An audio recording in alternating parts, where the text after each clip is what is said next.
first, Frank, thank you for that introduction. I appreciate the personal nature of it. When Frank came to Rochester, he didn't speak a lot of English, and so he was quiet for quite a bit of time.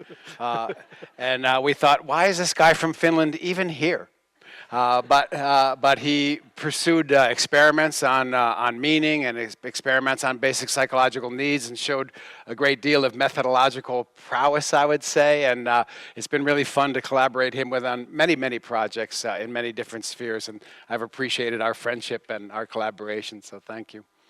I'm also honored to be here in this room. I think it was 10, maybe 12 years ago that I actually spoke in this room on a quite exactly 10 years ago. Is it 10 years ago? Yeah, on a different topic. I was much younger then.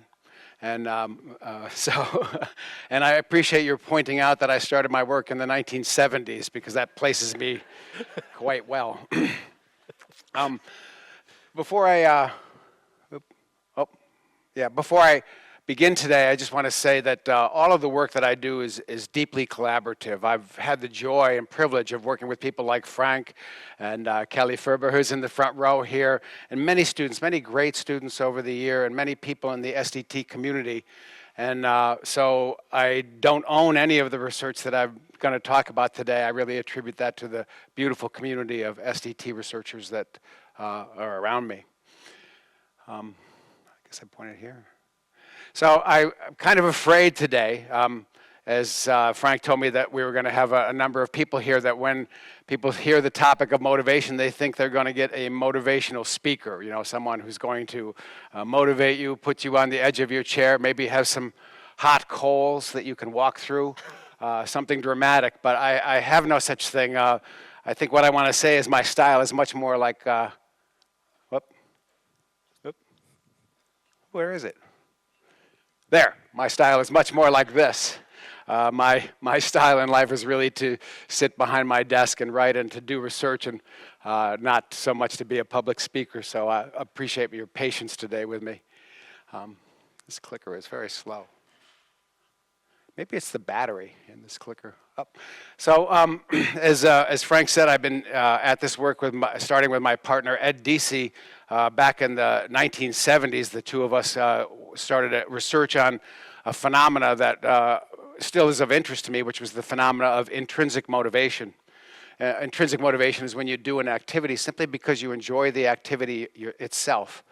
And we were studying intrinsic motivation originally in schools. We were looking in classrooms as to what kind of classrooms teachers spawn intrinsic motivation in the students that they have, and in what kind of classrooms does intrinsic motivation get diminished by the teacher's style. So studying teacher styles helped us look at social conditions behind intrinsic motivation. And we did many experimental studies at the time too, showing that in order to be intrinsically motivated, you not only had to feel competent at what you were doing, but also feel autonomy. And so that was the beginning of our work.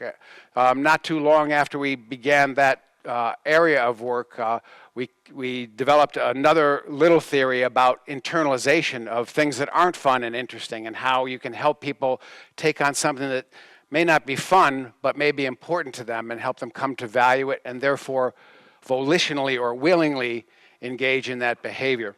And we did a lot of that work both in organizations and in schools. We began to do some formalization of a theory of individual differences in the mid-1980s, and then probably by about 1999 we had come to the conclusion that the very conditions that support the highest quality motivation in people also support their wellness and well-being. And so we developed a theory of well-being based around basic psychological needs for autonomy, competence, and relatedness, which I'll speak about today. And then that led to another theory that had to do with people's life goals. We found that when people pursued life goals of wanting to get rich or wanting to get famous or wanting to be attractive, that even when they succeeded at those goals, they often were not happy, because the search for those goals didn't fulfill their basic psychological needs. Whereas people who are pursuing the goals of helping their community, of personal growth, of developing loving relationships in their family, when they were successful at these goals, they were truly happy, and it was in a sustained way. And so this led us to a theory of human aspirations and goals and the different effects that they have. Most recently, our most recent formal mini-theory has been about intimate and caring relationships and what are the ingredients of those relationships. So these are the formal theories of self-determination theory, and we say we've been building the theory for a long time, brick by brick, slowly making sure that we're not making errors as we go along and that we have good evidence behind each of the assertions that we make. Now, along the way of that, oops, sorry, there I am again.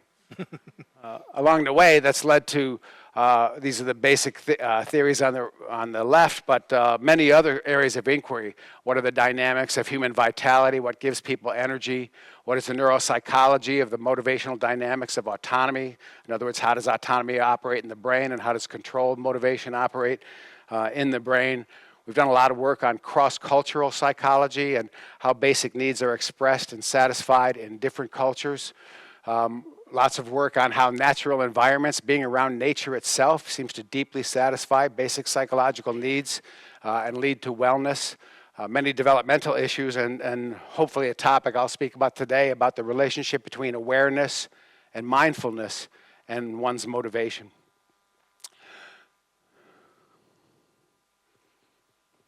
Excuse me. There we go.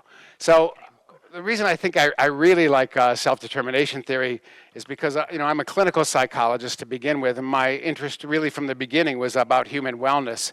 And one of the reasons I like self-determination theory is it's not just a theoretical area, it's an applied area. We can take the things that we're learning from our research and we can apply them in many different areas, not only to clinical psychology, which is where my own professional work was, but in education, in organizations, in healthcare, and many other areas. And so I think that's why it has had the growth that it has had, is because it has many utilities, and I hope to show a little bit of that today for the work environment.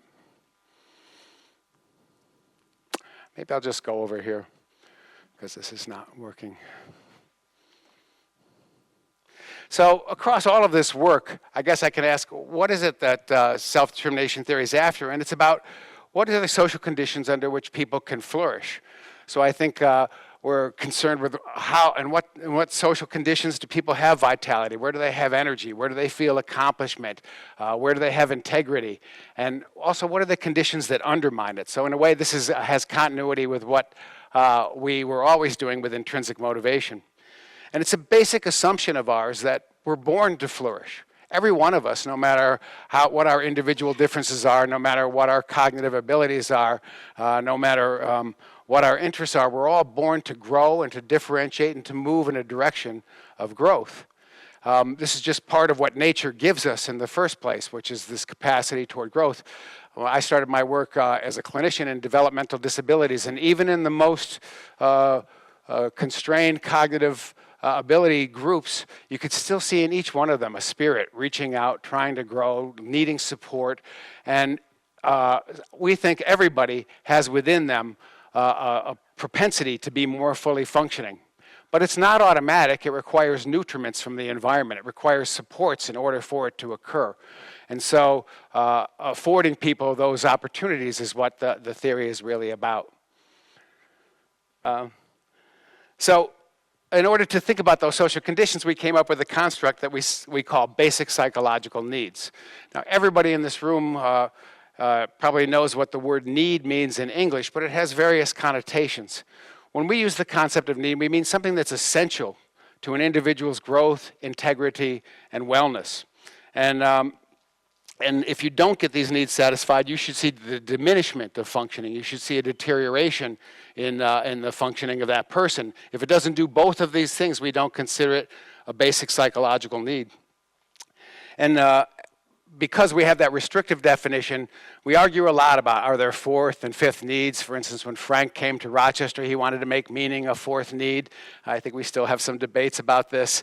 But the ones that have come through with empirical evidence behind them that both show that their presence enhances wellness and their thwarting or frustration diminishes wellness are these three: the needs for relatedness, competence, and autonomy.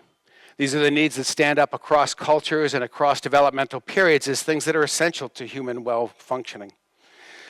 I'm just going to begin with the idea of competence. Competence is common to all major theories of motivation. I think every motivational theory says if you can't feel effective at what you're doing, you're not going to be engaged and continue to engage to do that activity. But in self-determination theory, we think the feelings of competence are not just about being able to do something. It's also that something has some meaning to you, that you can see your own agency and the impact of it, and you can see possibilities for growth and for movement. So, for instance, I know well how to open a door. It doesn't give me feelings of competence anymore, even though I have efficacy at it. But when I can learn a new thing that's taking me in a new direction, now competence feelings are really enhanced. The second need that, relatedness is one that's common to many, many theories. And for relatedness, it's that you feel like you belong and that you're included in the group with which you're working. Relatedness really comes about when you feel like you matter to other people, that you're significant in the environment in which you're operating. And it comes not just feeling cared for, that's one way you can feel relatedness, but also that you get the chance to care for others. Because if you care for others or act with benevolence, you feel like you're connected with them as well. And you feel like you're a meaningful part of an organization. So it's both being given to, but also giving that can help people feel a strong sense of relatedness. And finally, autonomy, which is probably the most unique to... I can be your manual clicker. You can come here. Great, okay. I thought you were bringing me water. Give me a sign. That when you're autonomous, you are willingly engaged in what you're doing. That's the way we think of autonomy, that what you're doing is volitional, it's congruent, it matches your abiding values so that you can do it authentically. And when we think about autonomy, we think the opposite of autonomy is what we call heteronomy, which is that what you're doing is imposed on you by outside forces. And can you click the next one? No pictures, just click, no. So it behooves me to also then discuss what autonomy is not, because there's some confusion sometimes about the term. In our theory, autonomy is not independence. Independence is when you rely on other people for goods or for guidance. And you can be autonomously independent when you say, this is a task I'd like to do on my own. And then you can be autonomously independent, but you can be autonomously dependent. When you turn to somebody else and say, I would like your guidance, I would like your help, I would like your direction in this. One of the things we found over the years is that teenagers, the healthiest teenagers from almost any assessment standpoint, are not the ones who are most independent, but the ones who have an autonomous dependence on their parents. They trust their parents to give them guidance, and they're willing to turn to them for that help and guidance. And that turns out to be healthier than the teenager who's going to all do it on their own. It's also not the same thing as having an absence of demands. You can be autonomous even when you're commanded to do something, if you stand behind the command, if you see it as legitimate or of value. So, when I see a red light on the road, when I was 18 years old, it felt like it was controlling me. But now when I see a red light on the road, I value the traffic laws. I see what happens when people don't obey the laws, and now I willingly obey those laws. So autonomy is not about not having demands or rules. It's about having them be legitimate and meaningful to you so that you willingly engage in them. And it's not the same thing as freedom, because freedom is, in our theory anyway, is the absence of constraints. But you can remove all the constraints from people and they still may not have a purpose or an aim that they're volitionally standing behind. If you're a classroom teacher and you remove all constraints, you don't get autonomy, you get chaos. And the same is true in organizational settings as well. And so it's important that we keep these distinctions. You can flip the slide, because autonomy is a special thing. It's about being volitional and willing to do what you're doing. The argument in self-determination theory, and maybe this slide summarizes it the most, is that when these three basic psychological needs are satisfied, it leads to more human wellness. It leads to more, at work, it leads to more autonomous motivation and better performance, higher retention, lower burnout, greater wellness and vitality, and enhanced organizational leadership. And I probably will now turn to showing you some evidence on that. But I also want to mention that it's we call it a dual process theory. It's not just that getting your needs satisfied makes you well, but when you get your needs frustrated or thwarted, it makes you ill.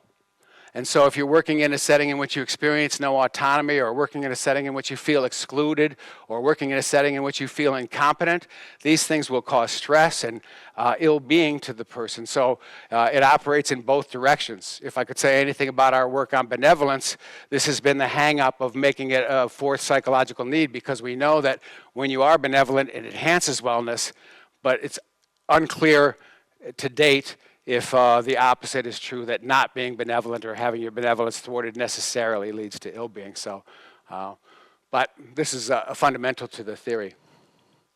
Now, we apply the theory in many levels of analysis, and most of the work in self-determination theory has been at the interpersonal level, how the relationship between a teacher and a student, or the relationship between a manager and employees has an impact on employees through the manager's support for autonomy, competence, and relatedness, or the experience of it. But we can also look a level up. We can see whether an organization or an educational institution has policies, norms, and practices that are themselves either frustrating to basic psychological needs or facilitating of basic psychological needs. Does it frustrate your competence that you have so much bureaucracy, or is there something in the organization that really supports your autonomy? These things are things we can analyze. We also are looking at societal levels, for instance, how democracy increases people's wellness through its enhancement of experiences of autonomy. But we can even look also within the person on things that you can do for yourself that lead to more need satisfaction, like having the intrinsic aspirations, or mindfulness, or crafting your life in a direction of need satisfaction. Today, I'm going to focus on managers, I'm going to focus on business organizations, and I hope, if I have a little time left, to talk about some issues of mindfulness in the workplace. So I just want to, then I'm going to just switch briefly to the topic of, when we're talking about motivation, what do we mean by motivation? And again, motivation has many different meanings, but if you could switch to the next slide. When I started the field way back in the 1970s, the dominant theory of motivation is what's depicted on this slide. The idea was you could motivate people if you had the right rewards, you could get them to do what you want, or if you had the right sanctions, you could get them to do what you want. This is the classic theories of operant behavior. And it's not a wrong theory. It's a theory that can be very powerful in its own circumstance. If you've got an organism and you've got it trapped in a cage and you've got all the rewards and punishments, you can manipulate it in many directions. In a workplace, if people don't have choice to leave their job, if you've got a big enough stick or a strong enough carrot, you might be able to motivate people. But the problem with this model, you can turn to the next slide, is that people aren't in a cage. If you have really terrible social conditions and they have any choice at all, they either leave the cage or they show their disappointment by slowdowns, poor quality work, disengagement, and many other means. So the focus of motivation theory really has changed a lot over the past 4 decades, away from a focus on how we can control people with the outside by manipulating them with rewards and punishment. Instead, focusing on how we can bring people to volitionally engage what they're doing and sustain that motivation over time. And that's what self-determination theory has in focus. Now, when we think about motivation, we no longer think about it as more motivation is good or less motivation is bad, but rather we think the quality of your motivation, why you're doing what you're doing, is what most predicts the quality of your performance, your behavior, and your well-being. And so we have a taxonomy of motivation, which I'm just going to briefly run through. First, you can be in the woods, and a taxonomy of motivation that really runs from forms of motivation that are really lacking in autonomy, all the way up to forms of motivation that are filled by autonomy. And I'm just going to briefly describe those now. I might as well put this away. First, amotivation is something we witness a lot. We witness it in schools. We can see it in quiet quitting at work and many other phenomena. Amotivation is when you're not motivated to do something. And there's really 2 general sources for amotivation. One is that you don't know how to do what you're asked to do. You feel incompetent at it, and so you're helpless to move ahead. But the principal reason for people being amotivated is that they don't value what they're doing. They don't have a good reason to do it. And so a lack of value or seeing worth in what you're doing will lead you to not be motivated just as much as not being competent at it. External motivation is also, as I just said before, a strong form of motivation. That's what operant psychology was built around. Again, it can be very powerful if I have the big stick or the strong rewards. So it's not that it lacks power, it lacks sustainability. If this is how I'm motivating people, I have to keep the stick moving. I have to keep the rewards coming. Otherwise, the motivation gets away. And this operant theorists would agree with this. They say there's no maintenance and transfer. You have to keep people under reinforcement conditions if you're going to have them sustain behavior over time. And that's not viable in today's workplace or school systems. And particularly in school systems, we don't have the rewards and punishments that would make people motivated. So next step up on this continuum of autonomy is what we call introjection. And now it's not others who are rewarding and punishing you for what you're doing, but you yourself are doing it to yourself. So if you're doing an activity and you do it poorly, you heap shame and anxiety on yourself. You judge yourself poorly and you're self-critical, and your well-being hurts at that time. And then when you do well at some activity, you swell with pride and your ego grows. These are the internal rewards and punishments that drive introjection. And again, it's a very powerful form of motivation. Most of us have a good deal of it. Jane Lovinger, who was my hero in psychology when I was growing up, used to argue empirically that the dominant form of motivation in American society is introjection. People search for approval from others and trying to feel good about themselves as a driving force.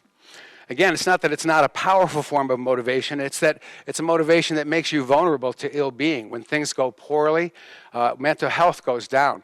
And it's also not sustainable in the face, therefore, of strong challenges or disappointments over time. So in that way, it has its vulnerabilities. Now we get to the more autonomous end of this continuum, which is integration and identification. This is still an extrinsic motivation. It's not because you enjoy the activity, but you're doing the activity because you now understand why it has worth or merit. When we're trying to get children to adopt a moral code or to do things in school that may not appear to them to be interesting, they have to have a reason for doing it.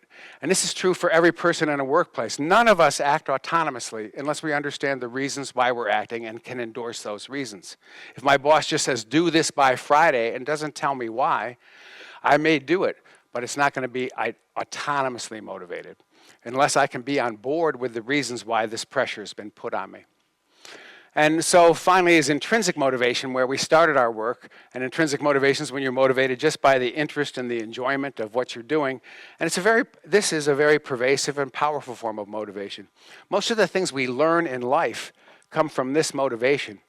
We don't learn what's going on in politics or what's going on in our environment mostly because we get paid for it or anything else. We get there because we're curious about these things. If you watch nature shows on TV, if you're watching David Attenborough or something like that, this is not driven by any of these other motivations. It's driven by our just natural interest and curiosity about the world around us. And this is part of human nature that we can harness a lot in both workplaces and schools. Yeah. Now, for most activities, we're not just having one of those motivations. We typically have overlapping motivations. So for instance, I'm giving a talk to you today. People who know me closely, like Kelly, know that I really dislike giving talks. They scare the heck out of me to give a talk like this. But I do it because I'm introjected. I feel like I should do it, and I'll feel bad if I don't. But I also have identification for it. I see it as a valuable thing because I'm trying to spread the information about self-determination theory. And I also sometimes have fun and enjoyment when I'm giving a talk. That's rarer, but it does happen sometimes. And so we have multiple motivations operating at the same time. Therefore, a lot of times in self-determination theory, we'll do kind of summary scores. We'll weight these motivations and come up with a relative autonomy score, or we'll summarize autonomous motives versus controlled motives as a way of analyzing data. And you'll see that in some of the data I do now. Okay. So the idea that this is a continuum has had lots of scientific evidence behind it, psychometric evidence behind it. But there's one demonstration I'm going to show you now that I think just makes it easy to see. Do the next slide here. And this was a study that was led by Josh Howard of Monash University in Australia. And what they were doing is testing the continuum structure using multidimensional scaling. And they did it, they looked at this in samples of employees and samples of students and then in just general samples of people. And what you can, this multidimensional scaling, you can see down here that the data will put the order of these motivations perfectly along a continuum, which corresponds to the idea of their relative autonomy. It's reliable across populations, it's reliable across ages, and it's reliable across cultures. So the argument from self-determination theory is that when you move from these low autonomy states up to high autonomy states, you get more positive results, both in terms of performance and also in terms of wellness and engagement. Just a couple examples of that. This is a study by Stefan Guntert of insurance company employees, I think in Switzerland. And you can, and the motivation continuum is right here to the left, and you can see the almost linear relationships here between more autonomous forms of motivation and job satisfaction, the opposite for turnover and tension. And these two variables at the bottom are both indicators of organizational citizenship, that when you're more autonomously motivated, you're more likely to help others in your organization perform well, and you're more likely to be concerned with and committed to the goals of your organization. You can see this in, this is a Romanian sample that I just grabbed this morning on that you see basic psychological needs satisfaction. But again, here in terms of engagement in the volunteer work, you can see that external regulation is negatively related to that engagement, whereas intrinsic and integrated regulation is positively related. Recently, I've been doing a lot of work in hospitals in the United States with the Hospital Corporation of America, and we've been looking at nurse and doctor well-being and motivation. This comes from a national survey led by Arlen Moeller, who used to be at University of Rochester when you were there, Frank. They are looking at physicians' work motivation, and they divided it up into autonomous motivations and controlled motivations. And the mental health of physicians is related to their more autonomous motivation, as well as their intention to leave practices or to leave medicine altogether. Interestingly, I read today that American doctors are fleeing to Canada because of all the changes that are going on in the United States, because they're unhappy with their current working conditions, and it's no wonder why. Go ahead. So, looking at this at a broader scheme, those were just some specific examples. This is a meta-analysis, so the aggregation of all the studies that the investigators could find at the time that was led by Anja van den Broek, who was in Australia at the time, but is now, I think she's back in the Netherlands. And what they show here, they're looking at, they looked at many outcomes in this meta-analysis, but they aggregated outcomes into desirable outcomes and undesirable outcomes. And desirable outcomes are things like commitment to your organization, engagement, job satisfaction, performance, proactivity.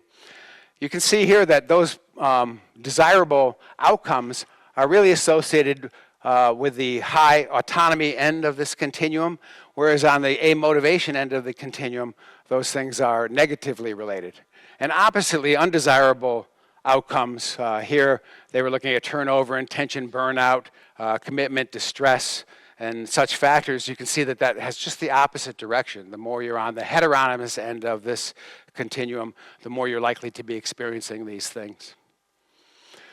Profile analysis, latent profile analysis, is another technique people use to look at how these different motivations come together in different groups. And so Josh Howard from Monash University, again, did this latent profile analysis. And this is kind of a hard graph to read, but what it shows is that there are two groups here. One is a highly autonomous group and another that is a moderately autonomous group.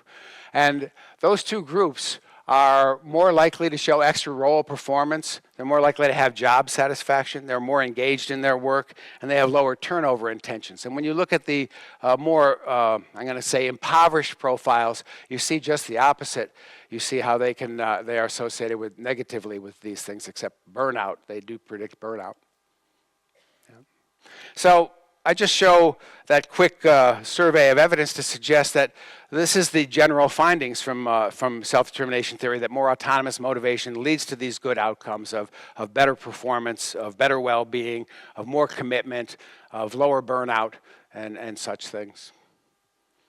So then the question becomes, well, if that's the case, if these things are good, then how can we bring people from the lower end of the continuum up to the upper end of this continuum so that they can experience more autonomy in the work or the study that they do? And when we think about how that is done, the theory has a kind of the broad sweep of the theory is that when you provide an environment that's supportive of those three basic psychological needs, people will move up the continuum to feel more autonomous and engaged in what they're doing. And yet when you do produce an environment, a managerial environment, for instance, that thwarts their basic psychological needs, they will move down more toward the external regulation and amotivation end of this continuum.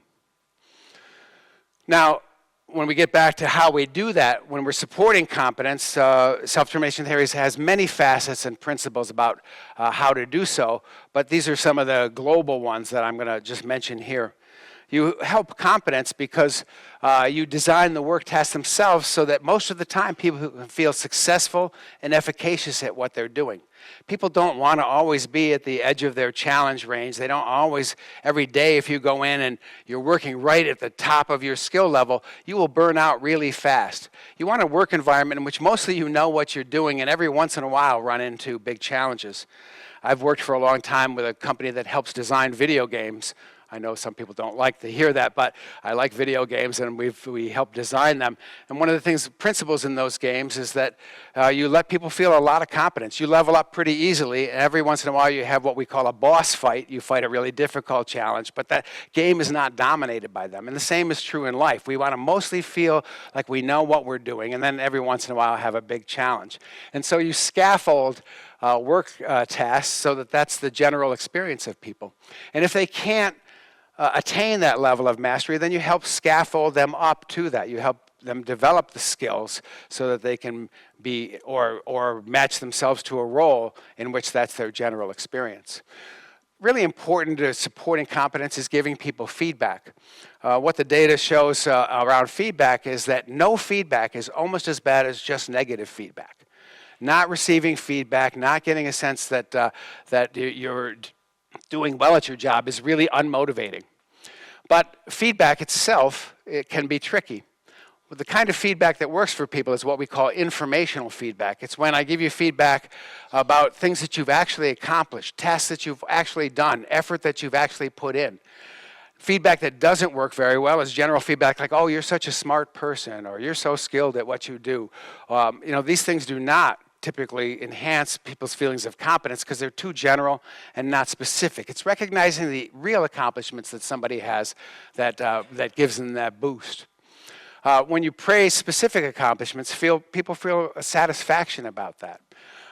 And when you compare them with others, they instead feel evaluated, even when it's positive. So we stay away from praise that's how you're doing relative to others, sticking to praise about how you're doing at the tasks that you have. When we think about supporting relatedness, it's really about conveying respect for everybody in the organization. It's about showing that they're valued and meaningful members of a team or a task. And so individuals can feel significant and valued in what they're doing. It's also important that they feel included in an organization, and we often say this is the cheapest motivational intervention going. It doesn't take a lot to help people feel included. A manager who smiles at each employee when they come in every day, conveying, I care that you're here, or I'm glad that you are here. This is really important to relatedness. We often ask the question in our surveys, my manager appreciates me. You see, we don't say, I appreciate my manager. We say, my manager appreciates me. That feeling that you are appreciated helps you feel inclusion in a corporation. And as I said before, being able to give to others within your workplace also helps you feel like you matter and you're significant and you're part of something. So designing that into jobs where people can collaborate and help each other and aid each other often enhances the notion of relatedness. And finally, when we get to supporting autonomy, again, these are just general principles, but this first one is the most important of all. You cannot be autonomy supportive unless you start by caring about and considering the perspective of the person you're trying to motivate. You want to know, when I assign an employee in my organization a task, I want to know how they feel about that. What challenges do they see ahead of them? What resistance might they have to it? And then I want to have that dialogue with them. It's in doing so, in taking that internal frame of reference, I'm also finding out a lot about their obstacles so then I can properly intervene. Whenever we can seek the other's inputs and ideas, because that helps you feel ownership of a task and that you belong in the organization in some different ways. So you may not always do what other people say, but even soliciting the ideas and opinions of others within an organization can help them feel autonomy. We talk about choice. A lot of people say choice enhances autonomy, but not all choice does. I can say to an employee, either you get this done this week or you will lose some pay or you'll get fired from your job. This is not a choice. This is a threat. But a choice is that you do something meaningful. You can say you could do this task or this task so that you can match yourself to the task that's going to be optimal for you. That's a meaningful choice.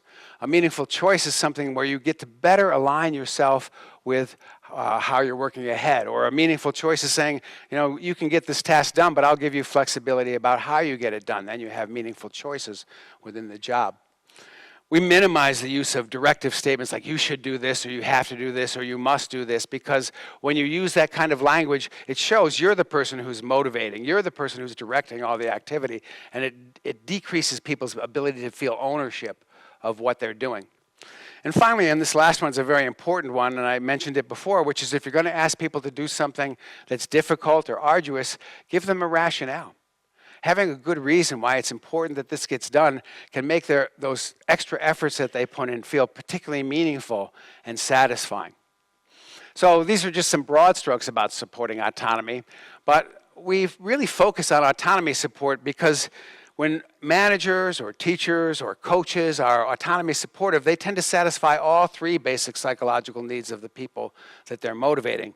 Well, for one thing is if you're taking the perspective or being considerate of the viewpoint of another person, that automatically helps them feel more relatedness and connection to you. But more than that, you also get to hear what their obstacles are, what their challenges are, and as a manager or a teacher or a coach, you're now able to better intervene to support them and scaffold them to be able to accomplish that task. And so autonomy support tends to be the focus of many of our interventions. Now, just to show how much of a focus autonomy support is, we recently accomplished a meta-analysis of all studies on interpersonal supports for basic psychological needs. And these are the cumulative record of those studies that go into our meta-analysis. But the blue here represents studies that have focused on autonomy support as opposed to competence or relatedness support. So you can see that that's where most of the action is in the intervention research that we do. Just to show the results from that particular meta-analysis. This is a huge meta-analysis. It had over 902 samples in it. Almost 500,000 people are the participants in the studies that were summarized in this. And what you can see in this is that when people feel autonomy support, they have higher well-being, they have higher performance, and that's true across different domains. It's true in sports, it's true in jobs, it's true in academic settings. In all these settings, we get the same kind of result, that more autonomy support is associated with better performance. And this is regardless. There's basically no cultural moderation in here and no moderation by domain of activity. But take the next slide. There was one, I guess there's not, we don't show that. I forgot the slide on the moderation effect we did get. We got a slight moderation effect in this that was a cultural moderation effect. Most cross-cultural theorists would say that autonomy support is less important in collectivist cultures. But what we found in this study is just the opposite of that. In collectivist cultures, autonomy support had somewhat more robust impact, contrary to what many cross-cultural theorists would predict. But it was a minor moderation. It was what we call a soft moderation. The main effects are what really stand out. Now, this is another meta-analysis. Again, well, I mentioned this one before, Anya Vandenbroek's meta-analysis. This is in the same analysis, where now they look at the antecedents or the predictors of work motivation. And you can see here that desirable covariates, they say autonomy, supportive management, feedback, having intrinsic personal values, having organizational justice. These things are all associated with higher autonomous motivation in employees and in anybody. And then the opposite of this is when you have more controlling leadership, when you have too many cognitive demands, when you have insecurity. These are things that are associated with lower quality of motivation. Okay. So I'm going to show a couple of examples. When we were first working in this area, we did a study with Wall Street bankers. Many people said that Wall Street bankers are all motivated by money and that these psychological needs are not what's important, it's the money outcomes for them. Well, we had the opportunity to research these Wall Street bankers because of Paul Bard, who was a part of the Gallup organization who got us into there. And what we found among these Wall Street bankers is that their manager autonomy supportiveness was really important to them. It related to their work-related need satisfaction, and it predicted both their mental health and their job work performance. Yeah, go ahead. Recently, as I said, I've been doing a lot of work in hospitals, and this is not a study that was published. This comes out of our corporate data at Motivation Works, but we've been looking, this is from 2 hospitals in the northern part of the United States. It was all the physicians in those hospitals, and we were looking at the autonomy support from the people who supervise those doctors. And you can see here that doctors, too, even though they're at a pretty high-level professional position, autonomy support really matters to their job satisfaction, to their willingness to go the extra mile for their hospital, and their propensity to look for another job being negatively related to that. Most of my current work has been interventions with nurses. So we've been actually going into hospital units and doing motivational interventions with nurses because we're having such a retention problem with nurses in the United States. We cannot get enough nurses. We have a huge shortage, and the job is too stressful because of that, and because of insurance companies understaffing hospitals the way that they do. So nursing is in trouble in the United States, and so we've been studying this in detail. This is not a study from these interventions, but this was a study led by Nicholas Gillet in Canadian nurses. And here he's looking in hospital settings about the autonomy support for nurses, and then the procedural justice, really the fairness of the rules and compensations that they're experiencing in their hospitals. And in the study, you can see that autonomy support leads to more identification with the organization, better performance, and higher job satisfaction, which is why we emphasize this. Just another cool study that came out of Israel was a study, really these were sport analysts, so just taking a really different occupation. This was led by Kanat Maiman and Reiser. And what they were looking at is new employees coming into this organization and whether they had an autonomy supportive manager or a controlling manager.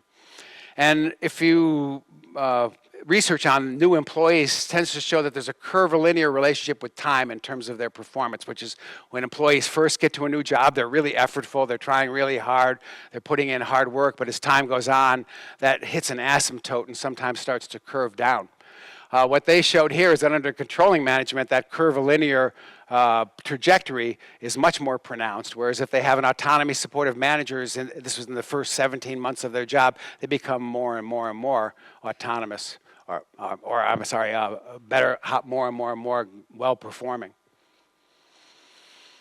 Just one other reason why I think this is important is it has to do with wellness, and this is an older study that we did at the University of Rochester, but we got a sample of workers from all different kinds of walks of life. Some of them were clerical workers, some of them were teachers, some of them were office workers, and we just did an experience sampling study. So 3 times a day over a couple-week period, we tapped them, said, what's your activity right now, where are you now, what's your need satisfaction now? And of course the data, first of all, bear out what we would expect is that in moments and in days when they were experiencing more autonomy, competence, and relatedness, they had higher well-being. And when they had autonomy and relatedness, they had fewer physical symptoms, things like headaches, stomach aches, back aches, common somatic symptoms of stress. What was really interesting in this data set is we found a thing we call the weekend effect, which is for these average American workers, their well-being was low during the weekday and high on the weekends. And why is that? Well, people say, oh, of course, it's the weekend, they get to do what they want. But it's also because they were not getting their needs satisfied at work. Particularly low autonomy and low relatedness in the workplace has a cost in terms of well-being, and it shows up in this weekend effect. But if you have a meaningful job, a job in which you're getting your needs satisfied, you don't show the weekend effect. In fact, you can have 7 days of well-being. It's just that that's not the typical experience of the average American worker who works in an atmosphere where they feel very low autonomy and sometimes low relatedness. So we recently did a meta-analysis just to kind of summarize some of these things, and this was led by Gavin Schlemp, who's from the University of Melbourne. And we found 72 studies that had all of these variables in it, 83 unique samples, about 30,000 participants.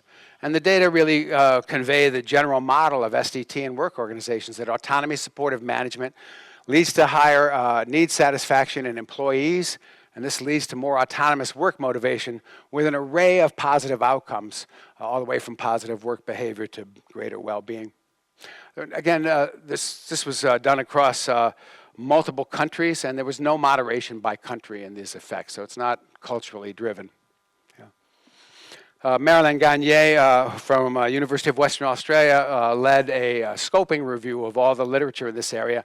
And I'm not going to go over this whole thing, but you can see that this satisfaction of basic psychological needs and then having more autonomous versus controlled motivation predicts so many things that are important in terms of our job-related experiences. And so rather than go over this whole thing, it's kind of summarizing a lot that I've said, and I think it's a good paper to go read when you're interested in the general area of this in work.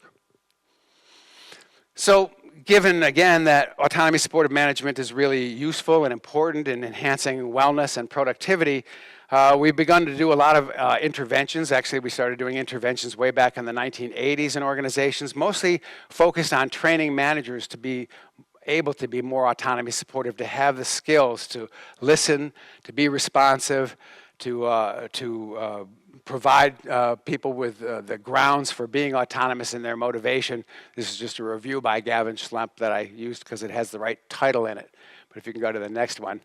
The very first intervention that we did, I did with Edward Deasy and James Connell in the United States, and we were asked by a Fortune 500 company, a really big company, to come in because they were struggling with motivation in a particular layer of their organization. They were people called customer service representatives, basically the people who fixed the machines that this company sold.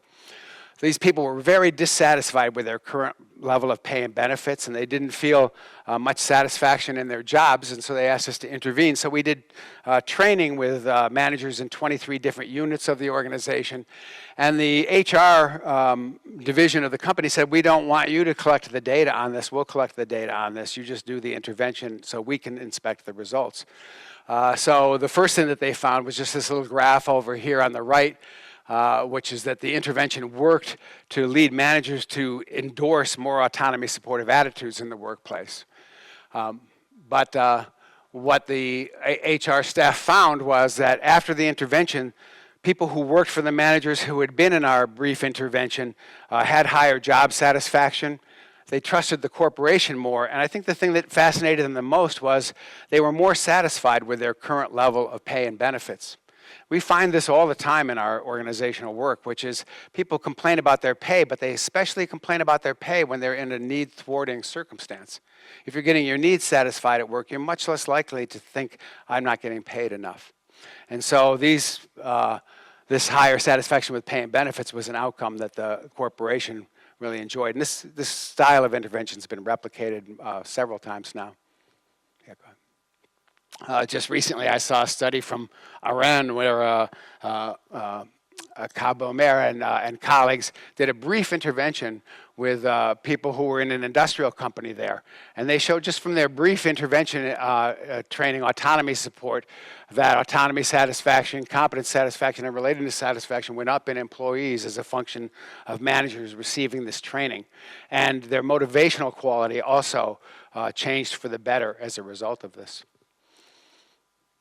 Now, compensation, which I just mentioned, is often a focus of motivational studies, and compensation is kind of a tricky thing to consult on because compensation has different meanings to people. The main thing about getting paid well is it works to motivate if what it conveys is you're valued. We think you're important in this organization, and getting paid for that not only is extrinsically satisfying, but it also helps support your sense of competence and your sense of relatedness and your sense of autonomy because you're being included and cared about by the organization itself. But we can also use pay in a way that's very controlling to employees. For instance, we say, well, you'll get high pay, but if you do this or that. I actually used to have I was in a department where our year-end raise was dependent on exactly how many papers we wrote or what kind of grants we got. And it felt very controlling. when your pay is so easily manipulated to get you to do certain things. One cool study that illustrates this comes from a Norwegian insurance company. It was led by Bot Guvas. And what he showed is, you can see here, base pay, higher base pay contributes to more autonomous motivation and more work effort. When you start making that base pay contingent on certain outcomes, it starts to feel more controlling. So when they did this on an annual basis, it had a weak negative effect on autonomous motivation and a positive effect on controlled motivation. When you start reducing that to the quarter, and I'm going to manipulate your pay on a quarterly basis, I'm even more closely evaluating you and controlling your performance, leading to more sense of being controlled, and then to negative outcomes in terms of work effort and turnover and tension. You can see when the autonomous motivation is there, there's very low turnover and tension compared to controlled motivation. So, and as I said before, compensation, we think compensation is really important, but it depends on what it's conveying to the person. And again, when you work in a place that's really needs satisfying, compensation isn't your biggest concern.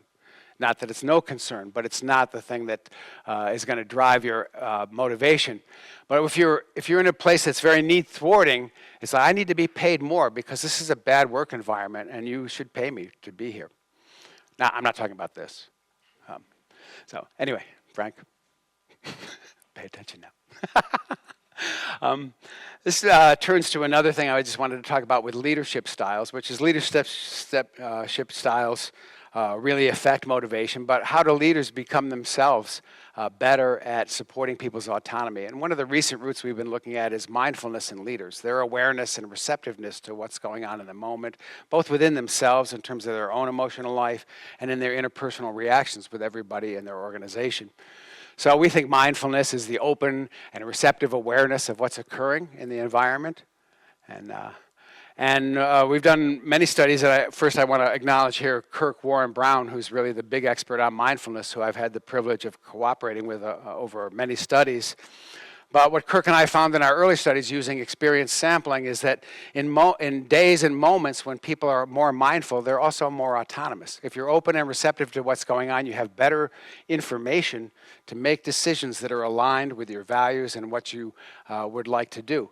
When you're not mindful, you're more likely to do things that are controlled in motivation or not aligned with what you do. And we see this at both trait levels. People who are on a trait level more mindful tend to be more autonomous overall.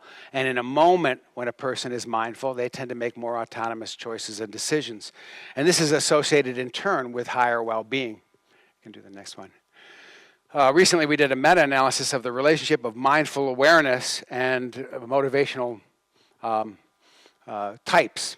And in general, you can see that mindfulness is associated with more autonomous motivation in these studies, whereas controlled motivation is associated with low mindfulness. And over here, we see the whole continuum of motivation mapped out, and you can see that as you go from less autonomous forms of motivation up to more autonomous motivations, the correlation between mindfulness and the motivation type goes up. So given this, we have a kind of general model that one of the reasons that mindfulness has produced the kind of benefits for well-being it does is because it allows us to be more autonomous in our functioning. Because when we're more mindful, we are more autonomously engaged in the world around us. So this is just kind of a general model.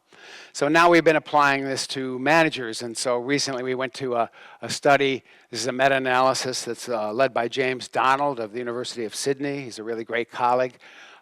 This was the hypothesized model that was tested in the meta-analysis, which is that when leaders are more mindful, they're more likely to engage in what we call follower-oriented leadership styles. They're going to be more autonomy supportive. They're going to be more transformational leadership. It's going to be more servant leadership, more things that are really associated with enhancing the wellness and the motivation of the employees around them.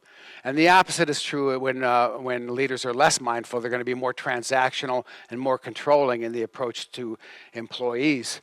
And that, in turn, should have irradiation effects to the employees themselves. So we should find leader mindfulness predicting followers' outcomes like better well-being and better performance. And this is what the meta-analysis did indeed show. So you can go on to the next one. There were a lot of studies out there, some correlational, some longitudinal, some intervention, across both longitudinal and intervention and correlational categories, the same kind of model turned out, which we can show next, which is that indeed leaders who are more mindful or more follower-centered in their leadership style, and this in turn led to better well-being in employees. So I know that I don't want to go on much longer, so I give Frank some time for comments, but so I'm going to sum up just the things I've been able to talk about today, which is people want more from their jobs than just money. People want satisfaction and meaning and life satisfaction of their basic psychological needs, and so this is really important in the workplace. When managers can support these basic psychological needs, they have employees who are more engaged, performing better, and have better wellness.